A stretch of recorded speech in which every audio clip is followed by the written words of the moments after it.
हमारे इतिहास के कुछ पन्ने पलटाते हैं, हाँ पन्ने पलटाते हैं। श्री राम प्रभु की आस सुनो, हम गाथा गाते हैं, हम गाथा गाते हैं। विष्णु संपत्रेस्तो विष्णु सयोरसि विष्णु द्रोवसि वैष्णवमसि विष्णवे त्वा अग्निर्देवता वातो देवता सूर्यो देवता चंद्रमा देवता वसवो देवता रुद्रा देवता आदित्य देवता मरुतो देवता विश्वदेव देवता बृहस्पति देवतेन्द्रो देवता वरुणो देवता। ओम द्यौः शान्तिरन्तरिक्षं शान्तिः पृथिवी शान्तिराप शान्तिरोषधयः शान्तिः वनस्पतयः शान्तिर्विश्वे देवाः शान्तिर्ब्रह्म शान्ति सर्वगुण शान्ति शान्तिरेव शान्ति शान्ति साम शान्तिरेधि। ओम जतो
गणपति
उमासुतं शोकविनाशकारकं नमामि विघ्नेश्वरपालकम्।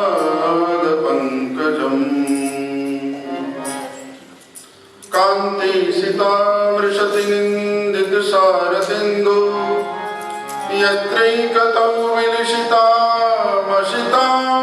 शोभा वृंदावनै प्रकृतिया मुनगांग संगम राधा मुकुंद युगलम तदहं नमामि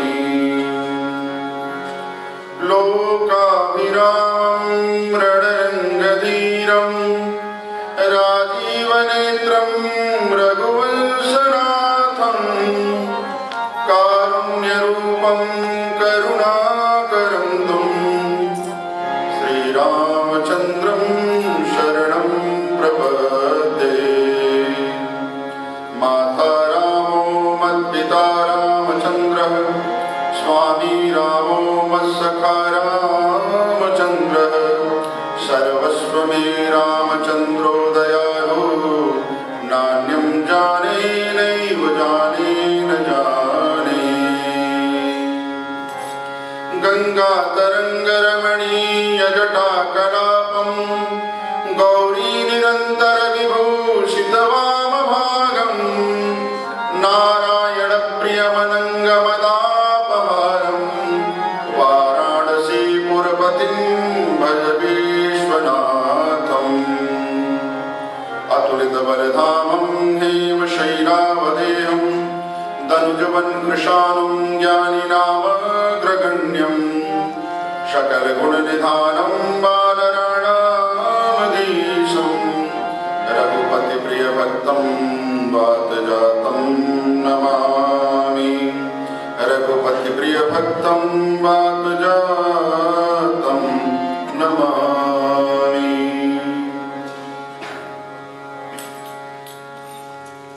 अकारण करुणा वरुणालय कौशल्यानंदन दशरथ नंदन शरीर तरल विच्छालित पादारविंद राजाधिराज मर्यादा पुरुषोत्तम भगवान श्री सीताराम जी की वंदनीय प्रतिमूर्ति श्री रामचरितमानस विप्रकुलभूषण आदरणीय मंदिर के समस्त विप्रदेव परम पूज्य पिताश्री हिंदू मंदिर के समस्त कार्यकर्ता पदाधिकारीगण हमारे आदरणीय सुभाष खन्ना जी, देवी पाटिल जी, अमिता खन्ना जी, हिंदू मिशन से आई हुई कांता शर्मा जी और ढोलक पे साथ देने के लिए बैठे हुए हमारे अशोक जी, आदरणीय मातृशक्ति, समुपस्थित भक्तवृंद, आप सभी के हृदय में बैठे मेरे प्रभु श्री सीताराम जी को कोटि कोटि प्रणति। आइए थोड़ा सा माइक ठीक है। आइए सर्वप्रथम श्री राम कथा गंगा में अवगाहन करने से पूर्व हम और आप भाव और श्रद्धा के साथ कृष्णा को पावन करते हुए राघव के पावन नाम का आश्रय करें और अपनी वाणी को पवित्र करें। श्री राम जय जय राम, श्री राम जय जय राम, श्री राम जय जय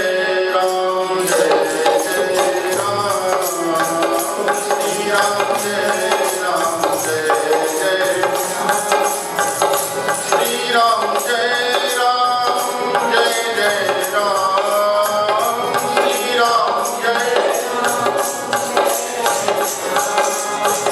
श्री राम जय श्री राम जय जय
अम्बे मातु की जय जय श्री सीताराम जय जय श्री राधेश्याम नमः पार्वती पते हर हर महादेव।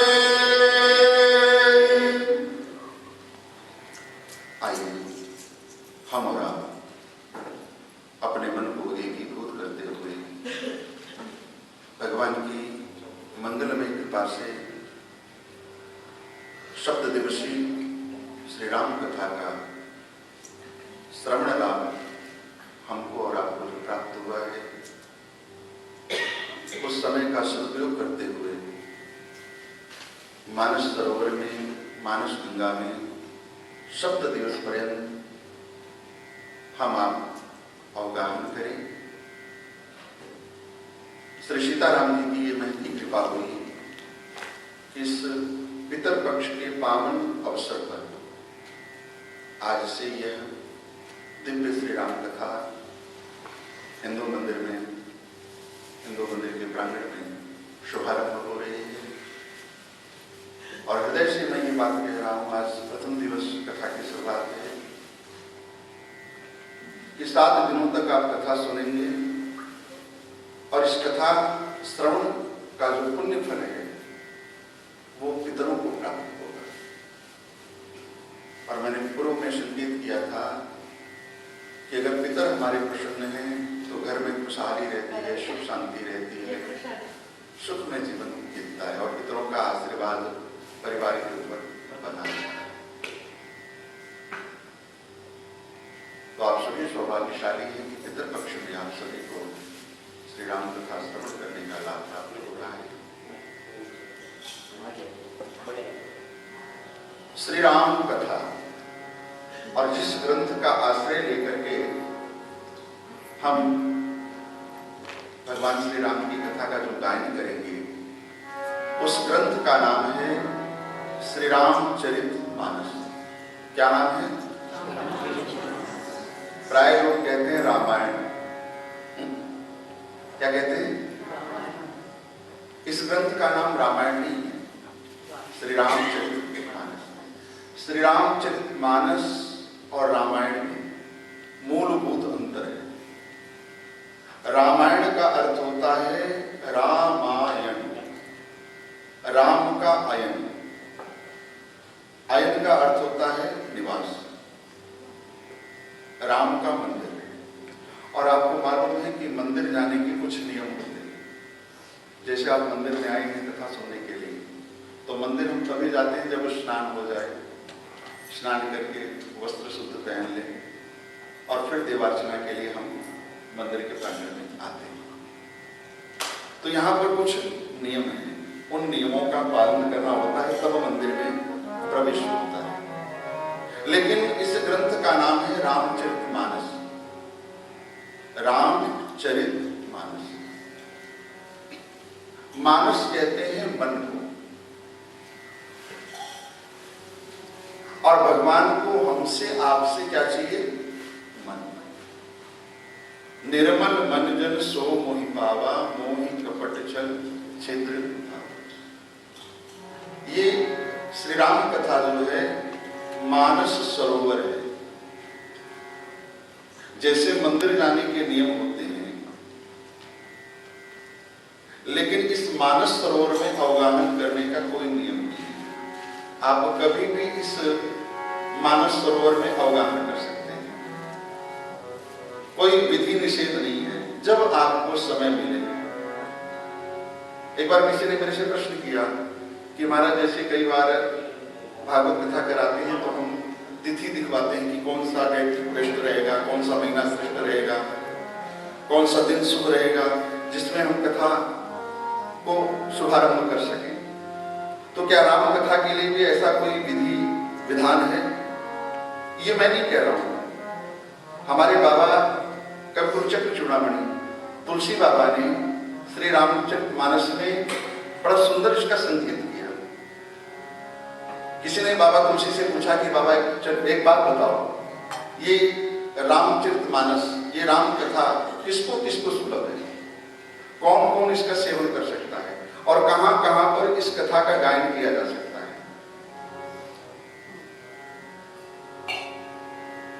इस कथा को राम कथा गंगा कहते हैं। उस गंगा में और इस गंगा में भी बहुत मूलभूत अंतर है। उस गंगा में स्नान करना है आपको तो कनाडा से हरिद्वार जाना पड़ेगा, यहां तो नहीं आ सकती।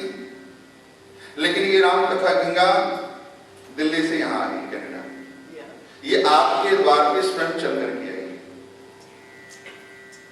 उस गंगा में अगर आप स्नान कर रहे हैं और आपको तैरना नहीं आता तो डूबने का भी खतरा होता है, डूब सकते हैं आप। इसलिए हरिद्वार जब जाते हैं तो साकल लगा जाता है, और जिनको तैरना नहीं आता वो साकल पकड़ करके स्नान करते हैं। लेकिन ये राम कथा गंगा ऐसी गंगा है कि ज्यों ज्यों डूबे श्याम रंग त्यों त्यों उज्ज्वल हो। जितना आप इसकी गहराई में जाएंगे उतना ही आपको अनमोल मोती प्राप्त होंगे, क्योंकि ये राम कथा गंगा जो है ये अथाह सागर है। और आपको मालूम है सागर में अनेक मणियां, अनेक रत्न सागर ने अपने अंदर छिपाए हुए हैं। मानस के राम कथा के सबसे विद्वान वक्ता मैं अगर किसी को मानता हूं, जिन्होंने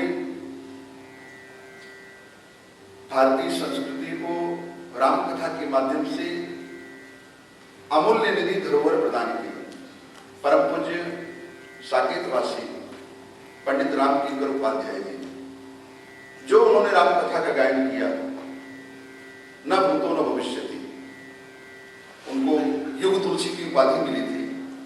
और एक एक दोहे पर वो 9-9 दिन बोलते थे बिरला मंदिर में दिल्ली में। प्राय उनके जो भी कथाओं के आयोजन हुए वो बिरला परिवार के द्वारा हुए, क्योंकि उनके गुरु थे, पद्म भूषण भी उनको मिला था। बहुत विद्वान मानस के प्रवक्ता, और जो मानस के उन्होंने भाव दिए, आज भी बड़े से बड़ा विद्वान वक्ता परम पूज्य पंडित रामकिंकर उपाध्याय जी के भावों को बोलता है, अद्भुत।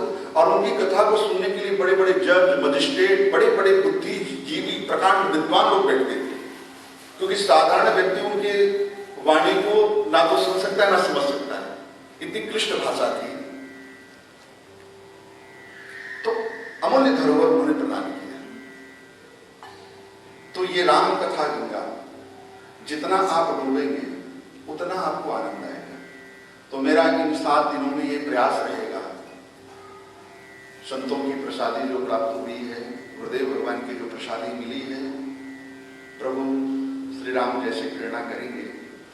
मेरा प्रयास रहेगा कि मानस सरोवर में आप लोगों को डुबो करके जाऊं, और ये तो संभव नहीं है, आप भी जानते हैं कि 7 दिनों में मैं पूरी कथा सुना, जहां तक प्रभु ले चलेंगे। भागवत कथा तो आपके यहाँ कई बार हुई है, राम कथा बहुत कम हुआ है, हुआ होगा मैं नहीं जानता, लेकिन बहुत कम हुई है। तो मैं चाहता हूं कि राम कथा गंगा में भी ऐसे डूबे कि आपकी ललक बनी रहे, फिर आगे कौन सी कथा आएगी। तो जहां तक राघव लेकर के चलेंगे, गुणानुवाद कराएंगे, इन 7 दिनों में वहां तक आपको लेकर के चलेंगे। जहां ले चलोगे वहां मैं चलूंगा, जहां नाथ रख दो, तो जहां तक राघव लेकर के चलेंगे। इस ग्रंथ का नाम है रामचरितमानस, भगवान श्री राम का सुंदर चरित्र। और ये रामचरित जीवन में उतर जाए तो हमारे मन की जो मलिनता है, जो मन में धूली जमी हुई है, दर्पण में साफ साफ दिखाई नहीं देता है, वो धूली हट जाए तो हम अपने आप को पहचान करें। और आज मैं सत्य कहूं, जीवन में राम कथा की महती आवश्यकता है। बिना राम को जाने, बिना राम को समझे हम कृष्ण को समझ ही नहीं सकते। राम जैसी जीवन में मर्यादा आएगी तो ही लीला पुरुषोत्तम भगवान कृष्ण को समझ सकते हैं। भगवान श्री राम का जो चरित्र है वो अनुकरणीय है, और भगवान कृष्ण की लीला है चरित्रनीय है। भगवान श्री कृष्ण की जो लीला है वो चिंतनीय है। भगवान श्री राघवेंद्र ने जो किया वो हम आप करें, और भगवान कृष्ण ने जो कहा वो हम आप करें।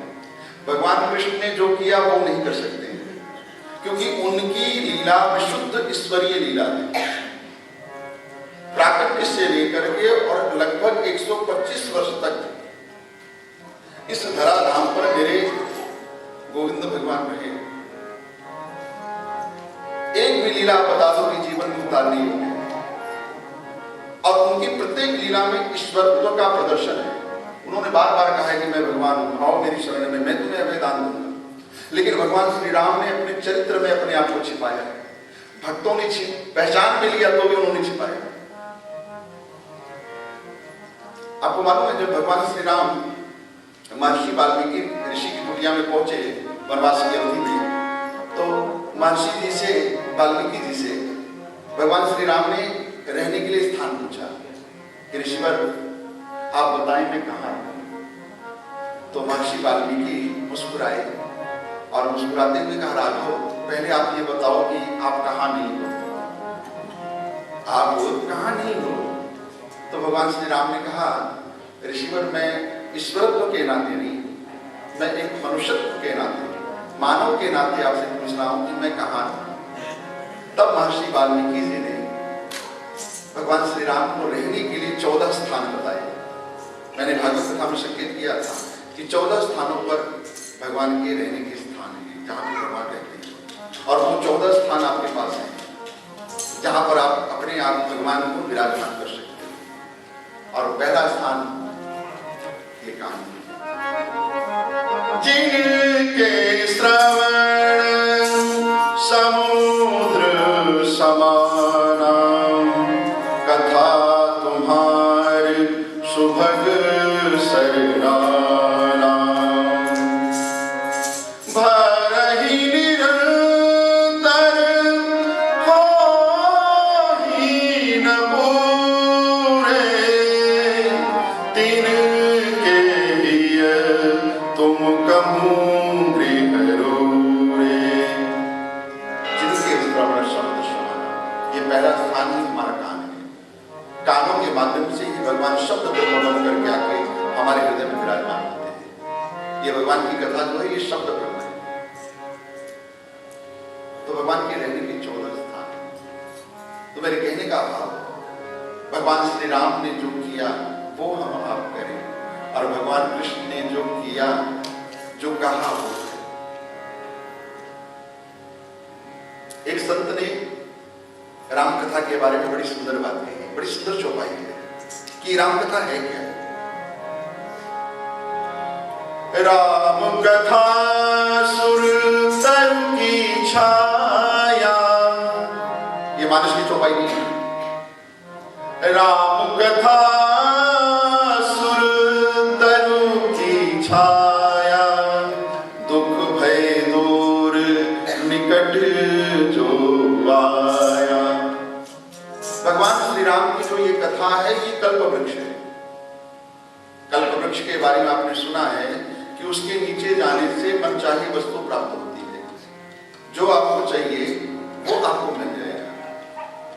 तो किसी जिज्ञासु ने संत से पूछा कि महाराज आपने इसको कल्प वृक्ष कहा, तो क्या इसके नीचे आने से भी मनचाही वस्तु मिल जाती है? बोले हाँ।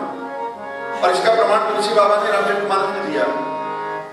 अब ध्यान रखना, मानस की चौपाई एक एक वेद के सिद्ध मंत्र है, केवल चौपाई नहीं है। और इसका अनुभव हजारों लाखों संतों ने किया है।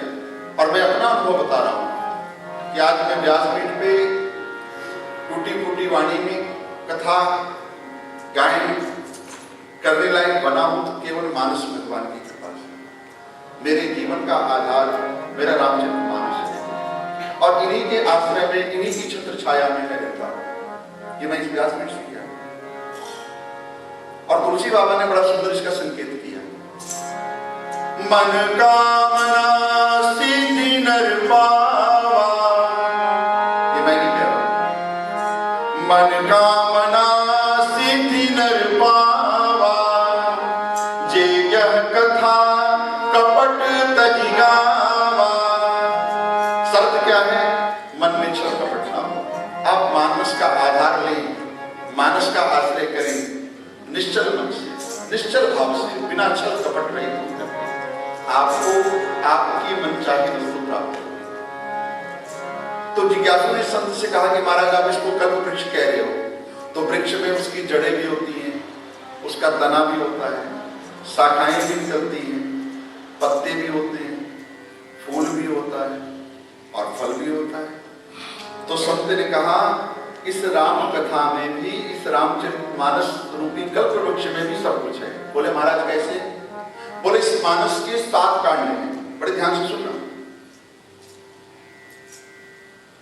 मानस के 7 कांड हैं, बालकांड, अयोध्या कांड, अरण्य कांड, किष्किंधा कांड, सुंदर कांड, लंका कांड और उत्तर कांड। ये सब तो सोपान है रामचरितमानस के। तो बाल कांड जो है वो इस कल्प वृक्ष का जड़ है। क्या है? बोलो ना। आपको मालूम है कि जिस वृक्ष की जड़ जितनी गहरी होती है, वृक्ष उतना ही मजबूत होता है। इसलिए राम कथा जब गाई जाती है तो 9 दिवसीय राम कथा में 5 दिन तो बाल कांड में लग जाते हैं। सबसे बड़ा कांड जो है वो बाल कांड है। बाल कांड के 361 दोहे हैं। इसलिए बाल कांड को इस कल्प वृक्ष का जड़ बताया गया है। बोले ठीक है हमारा। अयोध्या कांड, बोले अयोध्या कांड पीड़ है, तना। आपको मालूम होगा कि बड़े से बड़ा झंझावात, बड़े से बड़ा तूफान जब आता है तो बड़े से बड़ा विशालकाय वृक्ष भी धाराशायी हो जाता है, गिर जाता है। और आप देखिए अयोध्या कांड में कितना बड़ा झंझावात आया, कितनी बड़ी आपदा आई, कितनी बड़ी विपदा आई। भगवान श्री राम का 14 वर्ष का वनवास हो गया, दशरथ जी की मृत्यु हो गई। लेकिन आप देखिए अयोध्या कांड के जितने भी पात्र हैं, चाहे माता कौशल्या हो, चाहे दशरथ जी हो, चाहे भगवान श्री राम हो, चाहे लखनलाल जी हो, चाहे माता सुमित्रा हो, चाहे मैया कैकेयी हो, जितने भी पात्र हैं वो अपने स्थान पर बिल्कुल स्थिर हैं, कायम है अपनी वचनों पर। कोई भी अपने वचन से, अपनी वाणी से डिगना नहीं चाहता है।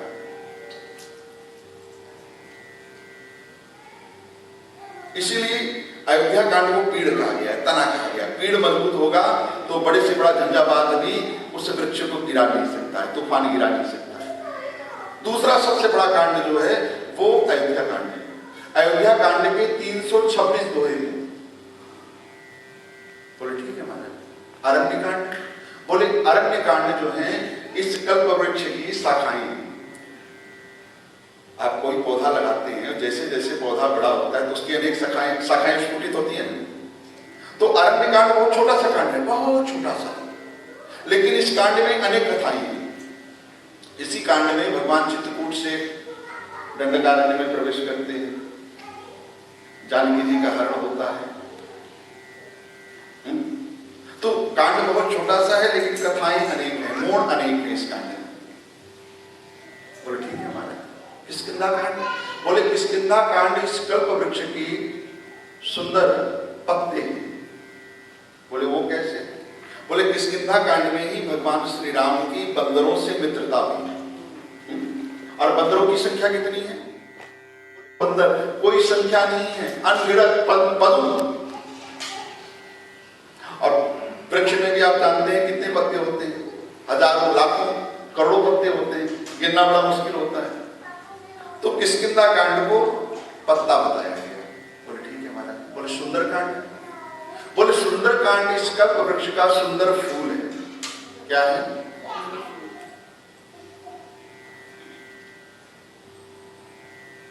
सुंदरी सुंदरी सीता, सुंदरी सुंदरी वार्ता, सुंदरी सुंदरी कथा, सुंदरी किम न सुंदर। इस कांड में सब कुछ सुंदर ही सुंदर है।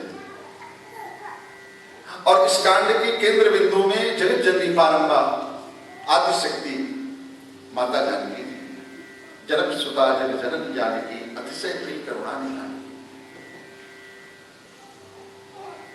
और इस कांड का नाम ही सुंदर कांड है। और आप सुंदर कांड का पाठ करते हैं, आप ध्यान देना जब पाठ करना, सुंदर शब्द का प्रयोग सबसे ज्यादा सुंदर कांड में किया गया है। सिंधु तीर एक भूधर सुंदर, बनबाग मुकोन वाटिका। सुंदर शब्द का प्रयोग सबसे ज्यादा सुंदर कांड में किया गया, क्योंकि इसके केंद्र बिंदु में जानकी जी हैं। और जानकी जी कौन है? सुंदरता कहूं सुंदर करही, और छवि गृह दीप सिखा जरूर।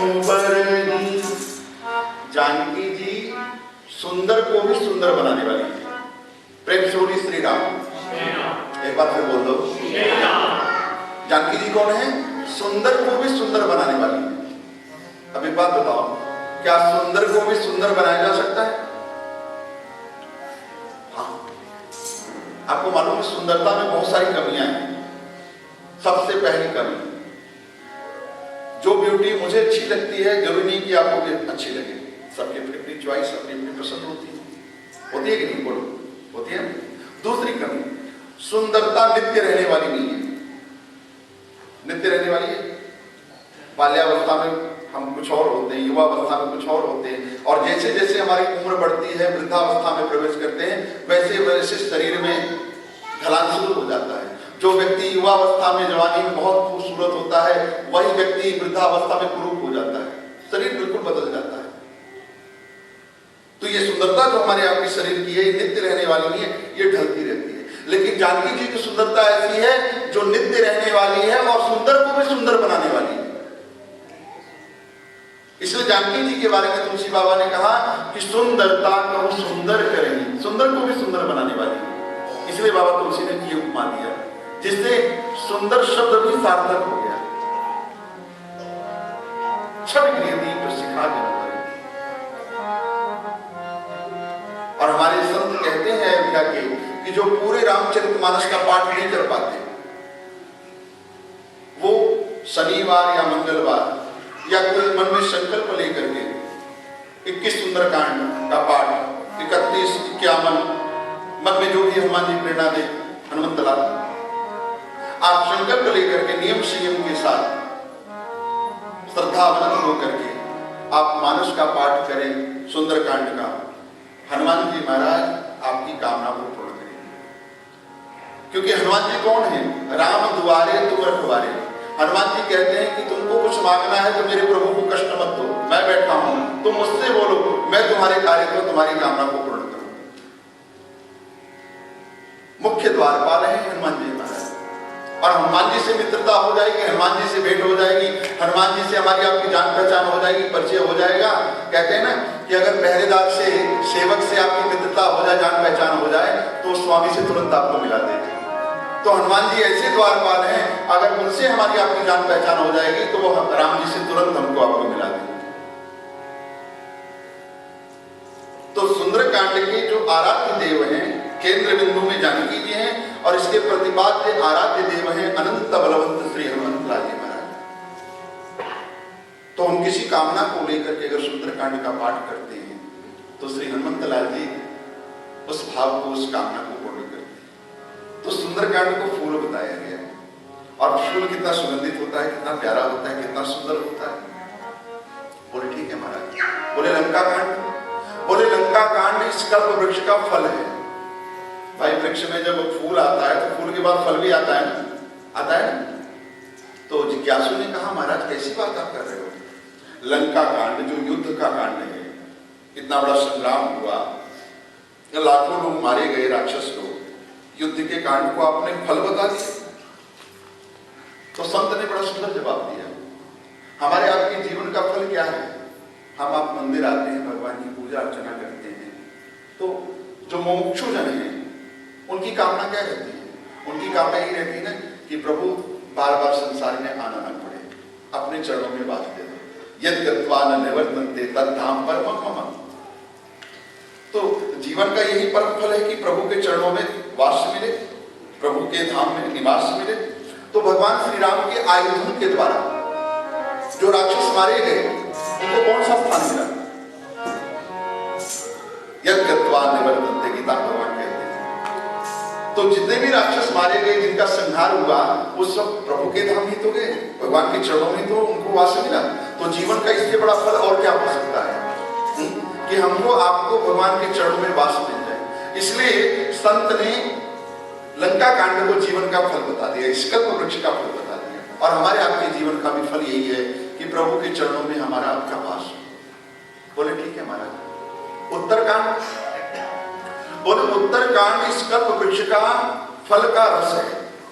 बड़े ध्यान से सुनना, क्या बता दिया? रस। और आपको मालूम है उत्तरकांड ऐसा कांड है, मैं ये दावे के साथ कहता हूं, चैलेंज के साथ, कि आपके जीवन के सभी प्रश्नों का समाधान उत्तरकांड में मिल जाएगा। उत्तरकांड में ऐसा कुछ बचा ही नहीं कि बाबा तुलसी ने ना लिखा हो, ना विवेचन किया हो, ना वर्णन किया हो। ध्यान रखना, कई बार हम अपने घर में ग्रंथ तो रख लेते हैं, रखने से कुछ नहीं होता। ग्रंथ को ले लिया, उसको वस्त्र में लपेट दिया, रख दिया, रोज 2 अगरबत्ती जला दी। जब तक आप उसको पढ़ोगे नहीं, उसका अवलोकन नहीं करोगे, तब तक ज्ञान कैसे होगा? आप जानोगे कैसे? रखने से बात नहीं बनेगी। रखा हुआ है, धूल मिट्टी जमी हुई है। कोई ग्रंथ अगर आप अपने घर में रखे हैं तो प्रयास करें कि उस ग्रंथ का आश्रय करें। तो उत्तरकांड इस फल का रस है। और उत्तरकांड तो ऐसा कांड है प्यारे कि मैं आपसे क्या बताऊं, बहुत क्लिष्ट है, बड़ा गूढ़ विवेचन बाबा तुलसी ने उत्तरकांड में किया है। तो ऐसा ये पावन श्री रामचरितमानस राम कथा, जिसको राम कथा सुरतरु की छाया, दुख भय दूर निकट जुआया, जो भी इसकी शरण में आकर के आश्रय ले लेता है उसके सारे दुख दूर हो जाते हैं और जीवन में परम शांति और विश्राम की प्राप्ति होती है। भव सागर चर पार जो पावा, भव सागर चर पार जो पावा,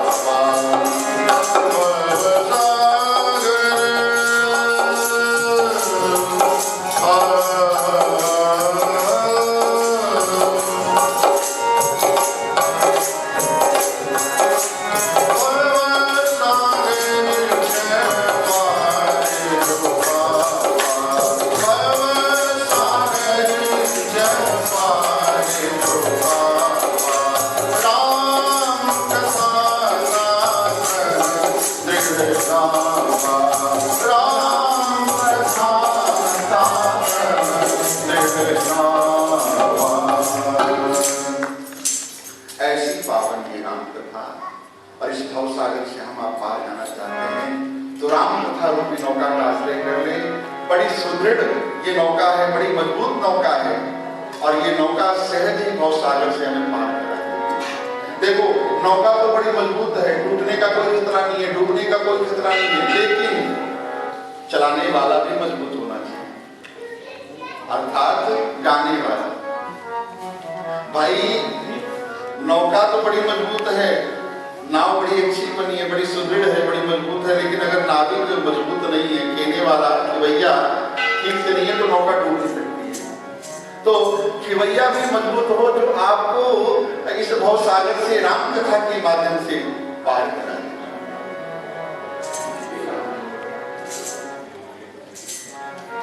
आपको मालूम है, जब भगवान श्री राम वनवास की अवधि पूर्ण करके आए, 15 को साथ में लेकर के आए थे कुछ, तो गुरुदेव से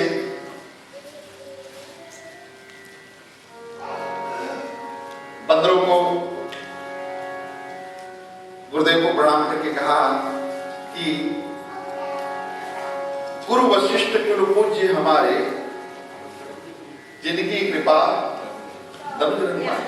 ये मेरे पूज्य गुरुदेव भगवान है और इन्हीं की कृपा से मैंने राक्षसों का वध किया। तो बंदर सारे हैरान रह गए। बंदरों ने कहा मेहनत हमने करी, पत्थर हम लाए, पुल हमने बनाए, युद्ध हमने किया, मारे हम गए, और प्रभु कह रहे कि जिनकी कृपा धनुजन ने मारे, इनकी कृपा से मैंने राक्षसों का वध किया। तो भगवान समझ गए बंदरों की मनोदशा को, भावदशा को।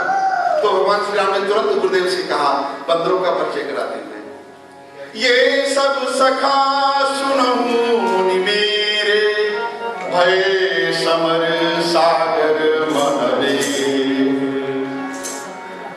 अर्थात गुरुदेव से कहते हैं ये सब सखा सुनहु मेरे, गुरुदेव ये सभी मेरे सखा हैं। भय समर सागर महबेरे, अर्थात गुरुदेव बन गए खिवैया, जिनकी कृपा से मैंने राक्षसों का वध किया, और ये सभी जो बंदर ये बन गए नौका, जिसकी कृपा से, जिसके कारण से मैंने भव सागर को पार कर लिया, लंका के ऊपर विजय प्राप्त किया। तो कहने का भावार्थ कि नैया तो बड़ी मजबूत है, लेकिन खिवैया भी मजबूत होना चाहिए, जो भव सागर से राम कथा रूपी नौका का आश्रय लेकर के पार कर। ये राम कथा है क्या? आज प्रथम दिवस है और भूमिका के रूप में मैं आपको ये बता दूं,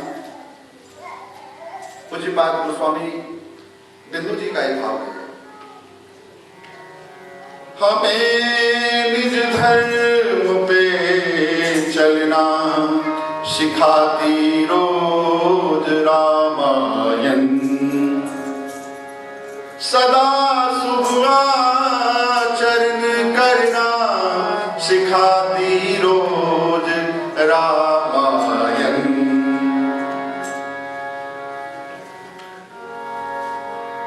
राम कथा हमको आपको ये शिक्षा प्रदान करती है, ये दृष्टि प्रदान करती है, पुत्र कैसा हो, पिता कैसा हो, पुत्री कैसी हो, माँ कैसी हो, प्रजा कैसी हो, सेवक कैसा हो, राजा कैसा हो, मनुष्य कैसा हो, और मनुष्यत्व किसे कहते हैं, मनुष्य का धर्म क्या है, आचरण कैसा हो, ये सब शिक्षा, ये सब ज्ञान हमको आपको राम कथा से मिलती है।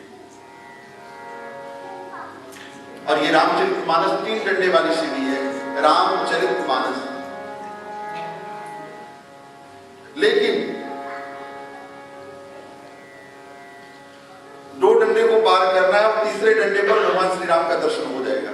मानस चरित राम, नीचे से ऊपर आना है। भगवान श्री राम सुलभ है, लेकिन दर्शन क्यों नहीं मिल पा रहा है? कारण क्या है? कारण ये है कि मन हमारा मलिन हो गया है और चरित्र हमारा दूषित हो गया है, इसलिए तीसरे डंडे पे बैठे हुए भगवान श्री राम का हम आप दर्शन नहीं कर पाएंगे। और चरित्र हमारा, मन की मलिनता दूर होगी भगवान के गुणों को सुनकर के। चरित्र हमारा सुंदर बनेगा भगवान के चरित्र का अवलोकन करके, अनुकरण करके, और तब जाकर के हम भगवान श्री राघवेंद्र सरकार के स्वरूप का दर्शन कर पाएंगे, उनको समझ पाएंगे, जान पाएंगे। सदा शुभ आचरण करना सिखाती रोज रामायण। आइए मानस में प्रवेश करें। श्री गणेशाय नमः। वर्णानाम अर्थ संहारम रसानाम छंदसामपि मंगलानाम च कर्तारौ वंदे वाणी विनायको। ये रामचरितमानस बालकांड का प्रथम श्लोक है। 7 श्लोकों में तुलसी बाबा ने मंगलाचरण किया है। तो ये प्रथम श्लोक है, वर्णानाम अर्थ संज्ञानाम रसानाम छंदसामपि। वर्ण, छंद, शब्द, इनके समूह को मंगलानाम च कर्तारौ, मंगल के लिए, कल्याण के लिए, वंदे वाणी विनायको। पहले किसकी वंदना की? बोलो। हाँ जी, पहले किसको प्रणाम किया? ना ना ना, वंदे वाणी विनायको, पहले माता सरस्वती को प्रणाम किया। तो किसी ने प्रश्न किया कि बाबा भगवान गणपति तो प्रथम पूज्य हैं, विघ्नहर्ता हैं, हर कार्य में सबसे पहले भगवान गणेश की स्तुति की जाती है और आप पहले सरस्वती माता को प्रणाम कर रहे हो। बोले भाई, सरस्वती माता को इसलिए प्रणाम किया कि ये बुद्धि, ये विवेक किसकी कृपा से प्राप्त होगा? माता सरस्वती की कृपा से ही ना। तो माता सरस्वती की कृपा जब प्राप्त होगी तभी तो हम जानेंगे ना कि भगवान गणपति प्रथम पूज्य हैं। भगवान गणपति प्रथम पूज्य हैं, ये सरस्वती माता की कृपा से ही तो प्राप्त होगा ना, क्योंकि वो विद्यावादिनी है। या कुंडे तुषार हार धवला, परनन्नमितिकरा या श्वेत पद्मासना या ब्रह्माचित शंकर प्रविद्भिर्देव सुधा वंदिता सामां पातु सरस्वती भगवती निहसे सजाड्या। इसलिए वंदे वाणी विनायको, पहले माता सरस्वती को प्रणाम किया और फिर प्रथम पूज्य बुद्धि प्रदाता विघ्नहर्ता भगवान गणपति को प्रणाम किया। और दूसरे श्लोक में भवानी शंकरौ वंदे श्रद्धा विश्वास रूपिणौ याभ्यां विना न पश्यन्ति सिद्धा स्वान्तस्थमीश्वरम्। दूसरे श्लोक में भवानी शंकरौ वंदे श्रद्धा विश्वास रूपिणौ, माता भवानी और भगवान शंकर को प्रणाम किया। किस रूप में? शंकर जी कौन है और माता पार्वती कौन है, ये समझे आप। बोले श्रद्धा विश्वास रूपिणो, माता पार्वती है श्रद्धा और भगवान शंकर है विश्वास।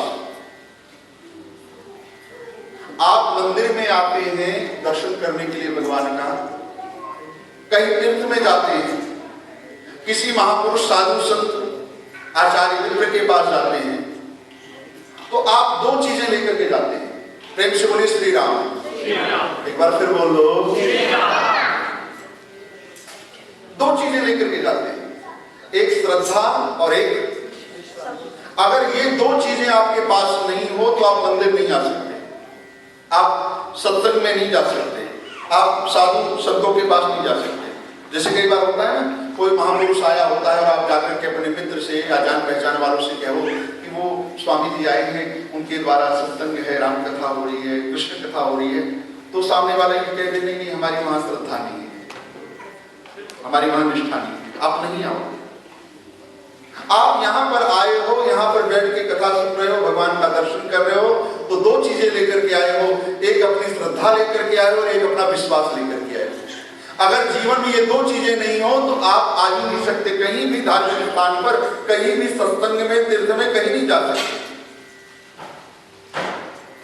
इवन आप डॉक्टर के पास भी जाते हैं दवाई लेने के लिए, तो डॉक्टर आपको दवाई देता है तो उसके दवाई के ऊपर आपको विश्वास होता है। ये साइंटिफिक बात है, डॉक्टर भी इस बात को कहते हैं। अगर आपको डॉक्टर ने दवाई दिया और दवाई के ऊपर आपको विश्वास नहीं है तो दवाई उतनी जल्दी असर नहीं करेगी। ये मनोवैज्ञानिक साइंटिफिक विश्वास होगा तभी आपको उसका फल मिलेगा। आप कथा में भी आते हो, कथा सुन रहे हो, अगर हम कथा के माध्यम से कुछ आपको बता रहे हैं, कुछ बोल रहे हैं, अगर मेरी वाणी पर, ये मेरी वाणी तो नहीं, भगवान की वाणी है, मुझे माध्यम बनाया, मैं गा रहा हूं, अगर मैं जो कह रहा हूं व्यासपीठ से तो उसको आप श्रद्धा विश्वास के साथ सुनोगे तो मैं सत्य कहता हूं वो बात उतरेगी भी और आपको उसका फल भी मिलेगा। अगर विश्वास नहीं है, श्रद्धा नहीं है तो नहीं प्राप्त होने वाला, नहीं मिलने वाला। इसलिए भवानी शंकरो वंदे श्रद्धा विश्वास। तो दूसरे श्लोक में श्रद्धा रूपी माता पार्वती और विश्वास के घनीभूत मूर्ति देवाधिदेव महादेव को प्रणाम किया। फिर तीसरे श्लोक में वंदे बोधमयं नित्यं गुरुं शंकर रूपिणं यमाश्रितो हिमग्रोपी चंद्रः सर्वत्र वंदते। तीसरे श्लोक में वंदे बोधमयं नित्यं गुरुं शंकर रूपिणं, फिर भगवान शिव को प्रणाम किया। किस रूप में? बोले गुरु रूप में, जो बोधमय है, जो नित्य है, जो शाश्वत है, जो समवेद है, जो अखंड है, जो अनंत है, जो अनादि है। और भगवान शिव कौन है?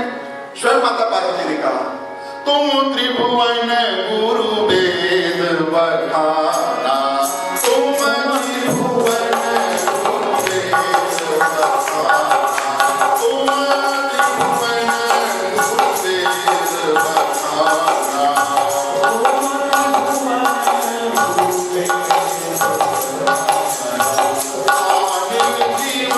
पावन का जाना, जीवन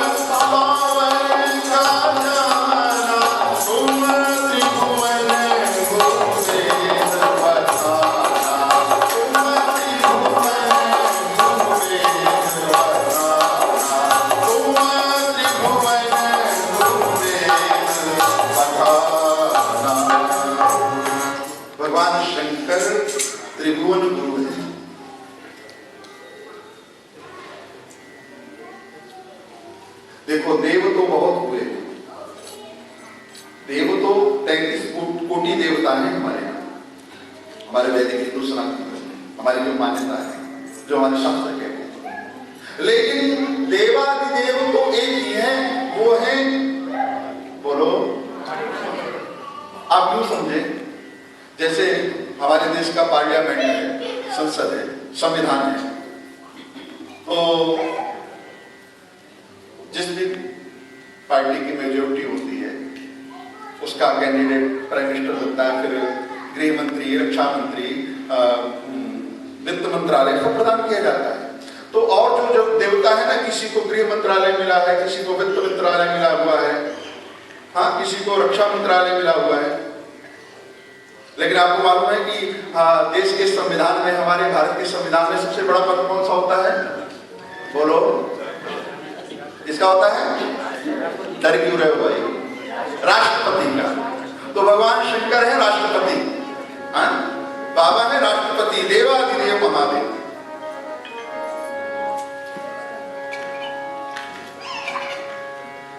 तो बाबा को त्रिभुवन गुरु के रूप में प्रणाम किया। तुम त्रिभुवन गुरु, वेद बखाना, आन जीव पावर का।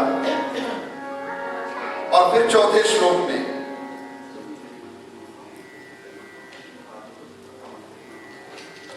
यमाश्रितो ही, पहले तो त्रिभुवन गुरु के रूप में प्रणाम किया, फिर कहते हैं तुलसी बाबा, यमाश्रितो ही वक्रोपि चंद्रः सर्वत्र वंदते, जिन्होंने अपने माथे पर टेढ़े चंद्रमा को धारण कर रखा है।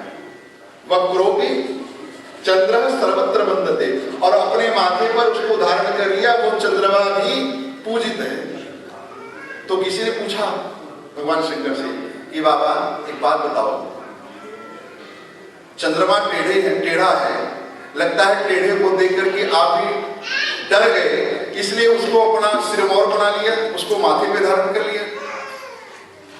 तो बाबा ने कहा ऐसी बात नहीं है, आपको मालूम होगा कि चंद्रमा एक तो टेढ़ा है, दूसरे कलंकी है, कलंक उसको बहुत बड़ा दोष लगा है, तीसरे घटता बढ़ता है, कृष्ण पक्ष में बिल्कुल रोशनी कम हो जाती है और शुक्ल पक्ष में बढ़ने लग जाती है, चौथे श्रापित भी है, और श्रापित होने के कारण से ही उसकी जो रोशनी है, प्रकाश जो है, वो कृष्ण पक्ष में कम होता है और शुक्ल पक्ष में बढ़ता है। शिव महापुराण में इसकी विस्तार से कथा का वर्णन किया गया है। तो इतने सारे दोष हैं चंद्रमा के अंदर, और इतने दुर्गुणी व्यक्ति को आपने सिरमौर बना लिया। तो बाबा भगवान शंकर ने बड़ा सुंदर जवाब दिया।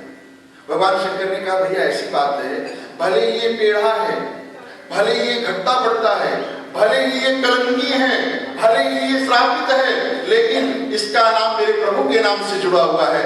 मेरे प्रभु का नाम है रामचंद्र, उसका नाम है चंद्रमा, इसलिए मैंने इसको सिरमौर बना लिया।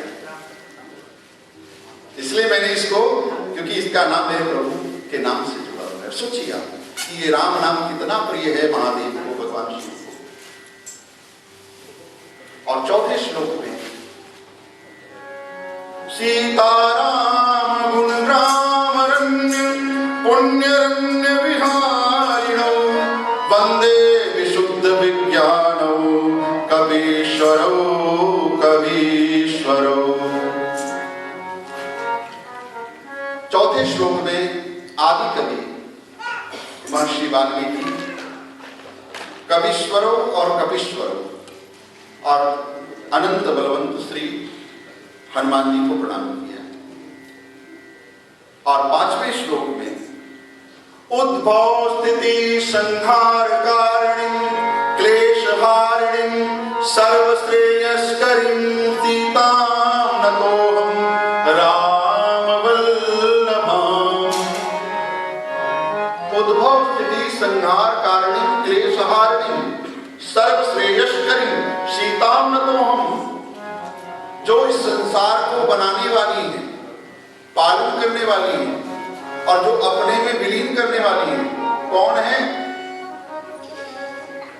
सर्वश्रेयस्करीं, जो श्रेय भी प्रदान करने वाली है। बोले जनक सुता, जनक नंदनी? बोले नहीं, श्री राम वल्लभाम। यहां जनकसुता को प्रणाम नहीं किया, जनक नंदनी को प्रणाम नहीं किया, भगवान श्री राम की वल्लभा, श्री राम की प्रिया श्री जानकी। और माता जानकी जो है वो प्रभु श्री राम की आदि शक्ति है। वो ब्रह्म भी शक्ति के बिना अधूरा है। इसलिए वंदना प्रकरण में मां की वंदना करते हुए बाबा तुलसी कहते हैं, जनक सुता जग जननी जानकी, जनक सुता जग जननी जानकी, अतिशय प्रिय करुणा निधानकी, अतिशय प्रिय करुणा निधानकी, ताके जुग पद कमल मनावो, ताके जुग पद कमल मनावो, जासु पानी मन मति पावो, जासु पानी मन मति पावो। जिनकी कृपा से निर्मल मति प्राप्त हो। तो श्री राम वल्लभाम, भगवान श्री राम की प्रिया जानकी जी को प्रणाम करते हैं। और 5वें श्लोक में कहते हैं, इस भवसागर, इस भव समुद्र से पार ले जाने वाले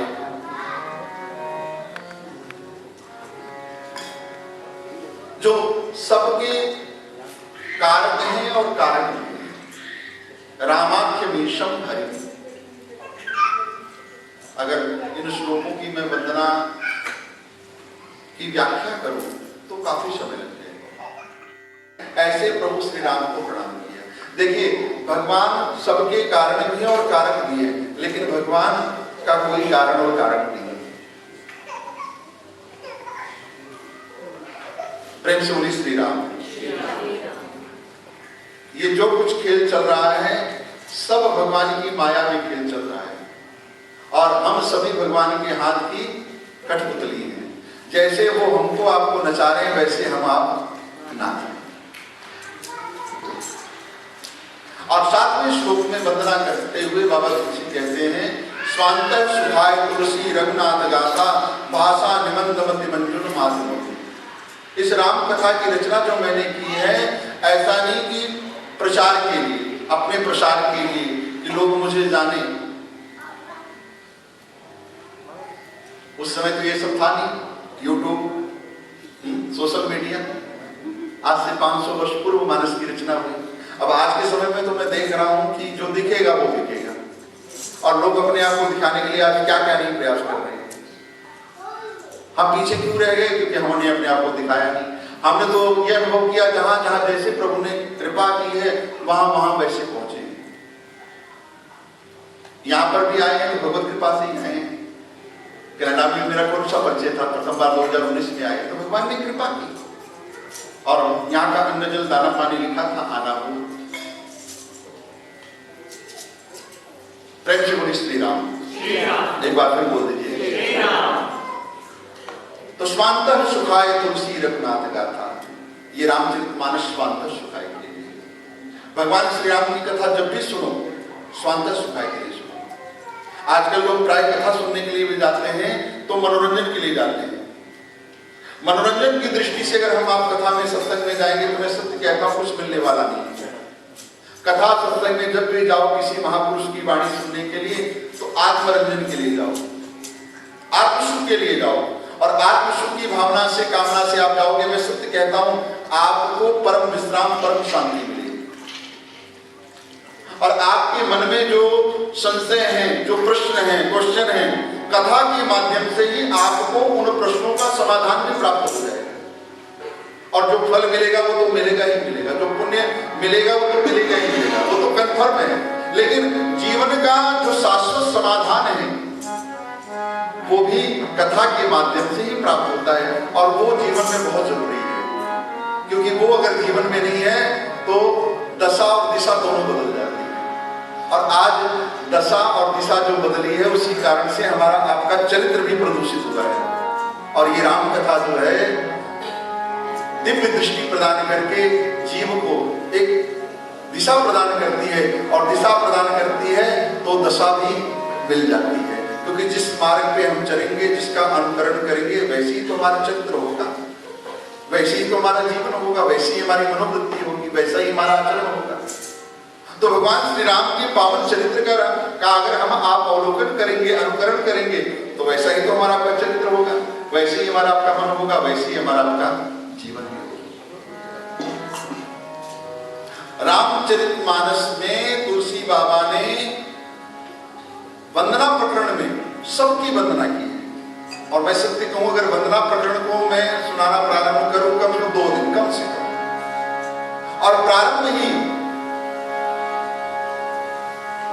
बंदौ गुरुपद कंज कृपा सिंधु नर रूप हरि महामोह तम पुंज जासु वचन रवि कर निकर।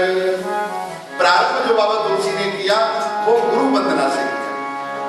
सबको प्रणाम करते हुए, गुरु के चरणों में प्रणाम करते हुए बाबा तुलसी कहते हैं, बंदौ गुरुपद कंज कृपा सिंधु नर रूप हरि। नर रूप हरि, जो नर के रूप में ही हरि है। और दूसरा भाव यह है कि इस दोहे के माध्यम से बाबा तुलसी ने अपने गुरुदेव नरहरि दास जी को प्रणाम किया, जो बाबा तुलसी के पूज्य गुरुदेव भगवान है। बोले कैसे हैं? जो नर के रूप में ही हरि हैं, और जास वचन रविकर निकर, जिनकी वाणी सूर्य के समान है।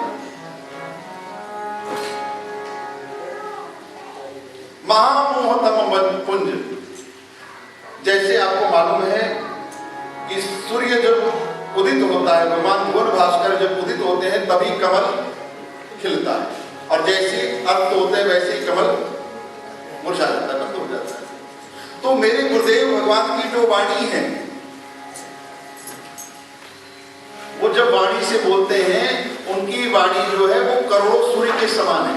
अर्थात मेरे गुरुदेव का जैसा आचरण, जैसी वाणी है, वैसे ही मेरे पूज्य गुरुदेव भगवान का आचरण है। और ध्यान रखना, हमारे यहाँ चरण की पूजा नहीं, आचरण की पूजा है। आप ब्राह्मण साधु संतों के चरणों में प्रणाम करते हो, उनको प्रणाम नहीं करते हो, आप उनके आचरण को प्रणाम करते हो। और मेरे गुरुदेव की कथनी और करनी दोनों एक है। जैसा वो वाणी से बोलते हैं, वैसा ही उनका दिव्य पावन चरित्र है। आपको मालूम है, एक बार वनवास की अवधि में भगवान श्री सीताराम जी बैठे हुए थे और लखनलाल जी कंदमूल फल लेने के लिए गए। तो जानकी जी ने और प्रभु में वार्ता होने लगी। तो जानकी जी ने प्रभु से कहा, प्रभु देखिए ना मेरे चरण कितने सुंदर हैं, गौरांग वर्ण। अब जानकी जी ने कहा, और भगवान श्री राम स्वीकृति दे देते कि हाँ आप ठीक कह रही है, देखिए आपके चरण बड़े सुंदर, बड़े कोमल हैं, गौरांग वर्ण है। बात खत्म हो जाती है। जानकी जी ने जब ये बात कही तो भगवान श्री राम ने भी कहा कि किशोरी जी मेरे चरण को देखो ना, मेरे चरण आपसे भी सुंदर है। अब जानकी जी कह रही है मेरे चरण ज्यादा सुंदर हैं, प्रभु कह रहे हैं नहीं मेरे चरण ज्यादा सुंदर है। दोनों में वार्तालाप होने लगी। इतने में लखनलाल जी कंदमूल फल लेकर के आए। अब जैसे ही लखनलाल जी आए, प्रभु और माँ की दोनों की वार्ता चल रही थी, तो भगवान ने लखन को बुलाया और कहा, लखन सुन। लखनलाल जी ने कहा, प्रभु क्या बात है? बोले, लखन तू ही हम दोनों का फैसला कर, आज हम तुझको जज बना रहे हैं, तू जो निर्णय करेगा वो स्वीकार होगा। तो लखनलाल जी ने कहा, प्रभु ये माता पिता की आपस की वार्ता है, आप दोनों अपने आप फैसला कर ले, इसमें बेटे का क्या काम? भगवान ने कहा, नहीं लखन तू ही फैसला करके बता। तो लखनलाल जी ने कहा, प्रभु फैसला क्या करना है, निर्णय क्या देना है, पहले समझ में तो आए कि बात क्या है। भगवान ने कहा, लखन देख जानकी कह रही है कि मेरे चरण सुंदर ज्यादा है, और मैं कह रहा हूं कि नहीं मेरे चरण सुंदर ज्यादा है। अब तू ही बता कि दोनों में से किसके चरण ज्यादा सुंदर है। तो लखनलाल जी ने भगवान श्री राम के चरणों को अपने हाथों में लिया, एक चरण को, और एक चरण को किशोरी जी के चरणों को लिया, और दोनों की तरफ देखते हुए तो पहले जानकी जी की तरफ देखा और कहा, माँ आपके चरण बड़े सुंदर हैं। अब इतना कहना था लखनलाल जी का कि माँ तो बड़ी प्रसन्न हो गई, और माँ ने कहा देखो प्रभु मैं पहले कह रही थी कि मेरे चरण बड़े सुंदर हैं। लखनलाल जी ने कहा माँ पहले पूरी बात तो सुनो, आपके चरण इसलिए सुंदर हैं क्योंकि आप प्रभु के चरणों का अनुगमन करती हैं। आपके चरण इसलिए सुंदर हैं कि आप प्रभु के चरणों का अनुगमन करती हैं। और भगवान श्री राम के चरणों को देखते हुए लखनलाल जी ने कहा कि प्रभु आपके भी चरण बड़े सुंदर हैं। अब तो भगवान भी बड़े प्रसन्न हो गए, और भगवान ने कहा जानकी जी से कि देख लो देवी, मैं पहले कह रहा था कि मेरे चरण बड़े सुंदर हैं। तो भगवान से लखन ने कहा प्रभु पूरी बात तो सुन लो, आपके चरण इसलिए सुंदर हैं क्योंकि आपका आचरण वैसा है। आपके चरण इसलिए सुंदर है कि आपका आचरण वैसा है। तो हमारे यहाँ चरण की पूजा नहीं होती है, आचरण की पूजा होती है। राम हमारे इष्ट हैं, राघव हमारे सर्वस्व हैं, इसलिए सर्वस्व नहीं कि वो ब्रह्म है परमात्मा है, इसलिए हमारे सर्वस्व हैं, हमारे पूज्य हैं क्योंकि उनका आचरण वैसा भी है। चरित्र देखने को मिलेगा, अगर चरित्र जीवन में उतारने लायक अगर किसी का है तो मर्यादा पुरुषोत्तम भगवान श्री राम। ये राम कथा जो है ये जीव को चरित्रवान बनाती है। और मैं सत्य कहता हूं जीवन में अगर चरित्र चला गया तो सब कुछ चला गया। व्यक्ति को चरित्रवान होना चाहिए। हमारे यहां इसलिए चरण की नहीं आचरण की पूजा होती है। तो बंदम गुरुपद कंज कृपा सिंधु नर रूप हरि महामोह तम पुंज जासु वचन रवि कर निकर। बंदम पद पद्म परागा सुरुचि सुवास सरस अनुरागा अमीय भूरि में चूरन चारु समन सकल भव रुच परिवारु सुकृति संभूतन विमल विभूति मंजुल मंगल मोद प्रसूति जनमन मंज मुकुल मारण्य किए तिलक गुंगन बस करनी। बड़े विस्तार से गुरुदेव की वंदना की है। और मूल रूप से गुरुदेव की जो वंदना करने का भाव है, शायद मैंने भागवत में ये संकेत किया था किसी ने, आपने जिसको भी गुरु बनाया है, जिससे भी आपने दीक्षा ली है या नहीं लिया है, लेना चाहते हैं, जीवन में गुरु जरूर होना चाहिए। गुरु जब भी बनाए या बनाया है तो गुरु को केवल शरीर से मत देखो,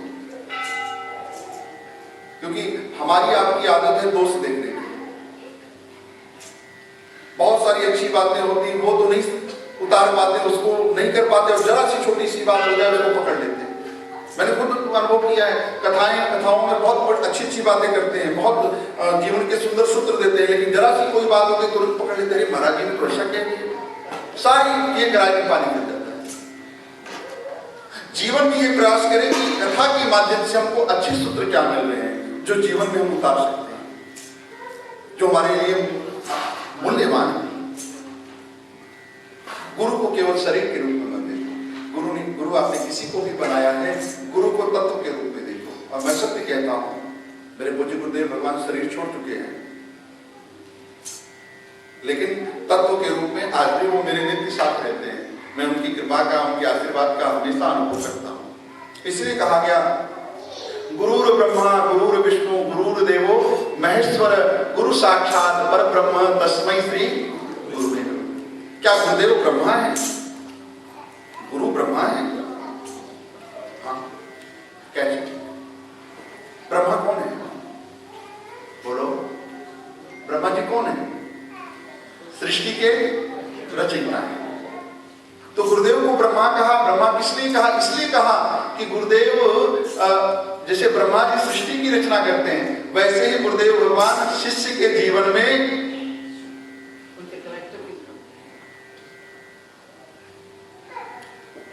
उनके जीवन में सुंदर सद्गुणों की रचना करते हैं, इसलिए गुरु को ब्रह्मा कहा। गुरु और विष्णु, भगवान विष्णु कौन है? पालन करता। वैसे ही गुरुदेव भगवान विष्णु के रूप में शिष्य के हृदय में सद्गुणों का पालन करते हैं।